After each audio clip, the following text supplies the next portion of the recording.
Hey, hi, and hello.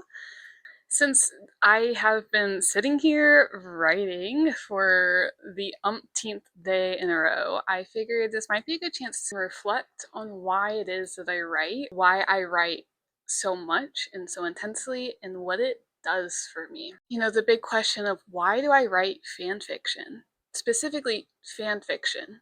And the biggest reason is that it's healing. It's cathartic. It is an opportunity for me to process all of my emotions, all of my experiences, while also sort of working with a fandom, with characters, with a story that I'm familiar with and deeply intimate with. The fandom that I'm a part of and the characters that I've chosen to revolve all my fan fiction around, I have a connection with them. I have a very deep emotional bond with them.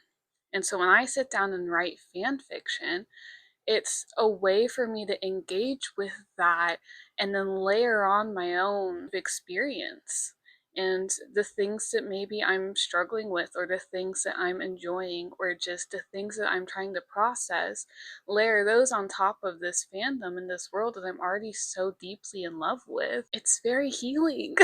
I mean, truly, that's what it boils down to. Is it's a very healing experience. And for me, writing fan fiction, it's still kind of a new thing. I mean, it's been less than a year since I started writing my fan fiction. I remember when I was in middle school, I read a lot of fan fiction. I was on Wattpad all the time. I was a big, avid reader of One Direction fanfics when I was in middle school. That was my first introduction into the world of fan fiction. But it wasn't until a few years ago, as an adult, that I kind of rediscovered fan fiction, and it just hit on a very different level. For the most part, I just consume a lot of fan fiction. A little less than a year ago, I just was really dealing with something that I needed to process. Everybody's always recommending, like, oh, well, if you're dealing with something, how about you journal about it? And I don't know about anybody else, but I am really, really terrible at journaling. I keep journals. I have so many journals, but they're not for processing my emotions. They're simply just for lists. I just write so many lists. There's to-do lists, there's grocery lists, there's just lists of things that I need to remind myself of. It's just a way for me to brain dump and get information out of my head onto paper so that I don't forget them later, especially with having ADHD. If I don't write them down, I'm going to forget them. But also, if I don't write them down, they're just going to keep swirling around in my head, and then they're just going to get layers and layers and layers and layers of ideas and thoughts and reminders, and don't forget to do this, don't forget to buy that, all of these things that are just swarming. So whenever I go to journal, it's to list out each of those things and just like shove it aside for later. And that's not the sort of journaling that is very helpful when it comes to actually processing my emotions. So I'm really bad at that sort of journaling, the sort of diary entries where I write down, oh, this happened today, this is how I feel about it. I just can't do that. It doesn't work for me. My brain moves way too fast and my hand can't keep up. I've tried like physically writing it, I've tried typing it. Those things don't work for me. I've also tried more art form journaling, also doesn't work for me because yes, I feel that the visual aspect of an art journal or scrapbooking is really helpful, but I rely on words more than I rely on visuals. Being able to write things out is a lot more effective. I just am really bad at it. Going back to fan fiction though, there was just one day where I was dealing with something, and the only way I could process it was through creating a character that represents myself and putting them into the world of my fandom. And I just kept going back to this and creating scenes in my head, and it just kept piling up, and I wasn't able to sleep because I was too busy. It was essentially a form of maladaptive dreaming. I'm not super familiar with the term. I don't really know how it affects me, if it affects me at all. But from what I've heard about maladaptive dreaming, it's that idea of really immersing yourself in a dream and just having a really rich inner world that it's easier to put yourself into that world, then they experience the real world around you. And it almost becomes sort of like a necessity of being a part of that inner world. And that's kind of what I was experiencing at the time, where I just kept imagining myself in the world of my fandom. And I kept creating scenes in my head and dreaming up these scenes, these scenarios, these dialogues. And I couldn't sleep because of it, because it was just so, I just couldn't think of anything else. So I sat down on my laptop and I started typing it out. I started typing out all the scenes, all the dialogue, all the character descriptions, everything that they were doing, everywhere that they were going, who were they interacting with, and all within the world of my fandom. And 4 days later, I come out of this fugue state and I had written over 100,000 words. I don't know what happened with that time. I don't know where those 4 days went. I was so engaged in just writing everything out and getting it out of my head. You know, it was after those 4 days that I look at what I had written and be like, oh, I just wrote an entire novel. And the more I kept engaging with it and editing everything that I've written and reading through it, I realized, like, oh, this is just me processing what's going on in my life. The characters that I created, I threw them into this world and I just explored what kind of person are they? You know, what are the things that they struggle with? I really also got to kind of process my own anger, because my favorite character in this fandom is naturally a very angry person. You know, there's a lot of discourse about whether or not this character's anger is warranted, whether it's justified, and I was getting angry on their behalf because I was like, they're human. Of course, being in this situation with A, B, C, D happening, of course they would be angry. I'm angry just thinking about it, you know? And so I got to explore my own anger through writing this fan fiction. After really writing everything down, I realized just how much I had explored about myself as a person. It was just very cathartic in that sense of I was able to put all of my emotions into it. I would not say that the quality of my fan fiction is good by any means, but it truly felt like therapy. I was therapizing myself by getting everything out and onto paper. Looking back on it, I'm still really proud of how deeply personal and vulnerable I was while writing that fan fiction.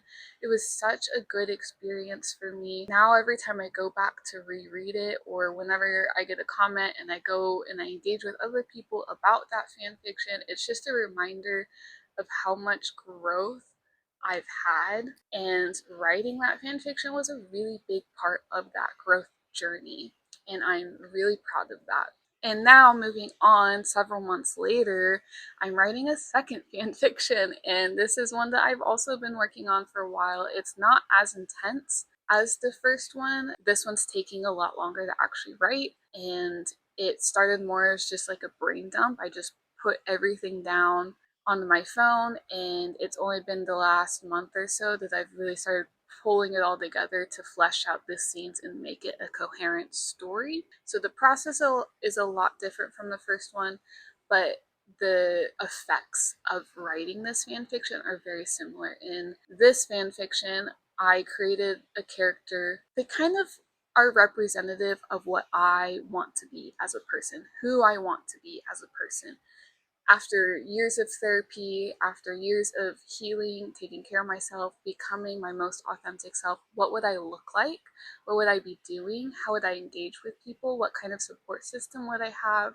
How confident I would be? All of those things really got put into this character for the second fanfic. And it just, I love watching the way that this character grows and watching the way that they interact with my favorite character in the fandom, and really seeing kind of how through my character's growth and discoveries and confidence, they're able to help my favorite character discover themselves and grow more confident and become more settled in who they are and being more authentic.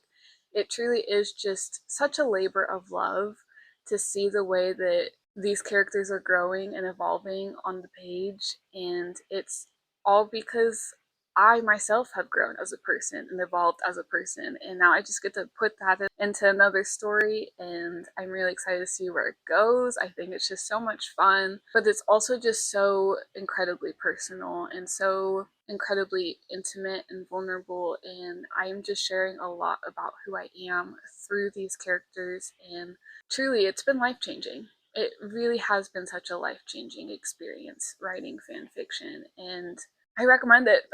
I really recommend it. If there's anybody else out there who just struggles with journaling, maybe you have a fandom you're a part of, maybe try writing something through the lens of that character or through those characters, because I don't know, when I approach my own experiences and my own emotions from this kind of outside angle, and I look at who I am through different lenses, through a new perspective, it's so enlightening. And I feel like I know so much more about myself now than I ever have before, because I'm really going through this process of just self discovery, self growth, and I'm doing it in a very unique and creative way that makes the whole process actually fun and engaging, and it doesn't really feel like sometimes when you're going through a self-growth journey, or you're just really trying to process and work your way through something, sometimes it can feel like you're just an experiment in a petri dish, and therapy is the scientist poking little holes at you and trying to figure you out and trying to put you back together in the right way. And like,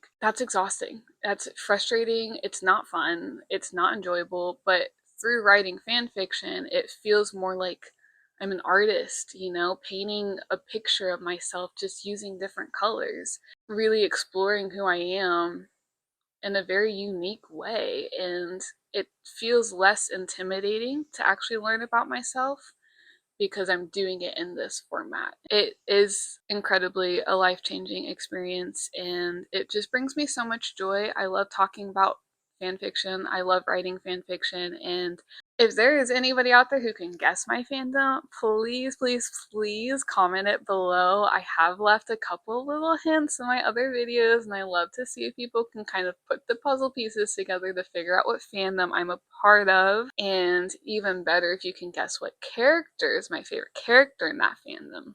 All that being said, though, writing fan fiction is, it might seem a little quirky, it might seem a little geeky, not everybody is going to understand it, but it truly has been such a healing experience for me, and it's so cathartic, and it just fills me up with so much joy. If I had never gotten into fan fiction in this capacity, I think I would be a very different person than I am right now. And I am my most authentic self in this moment, and I love that for me. So thank you, fan fiction. Thank you, fan fiction gods, for existing and giving me this opportunity.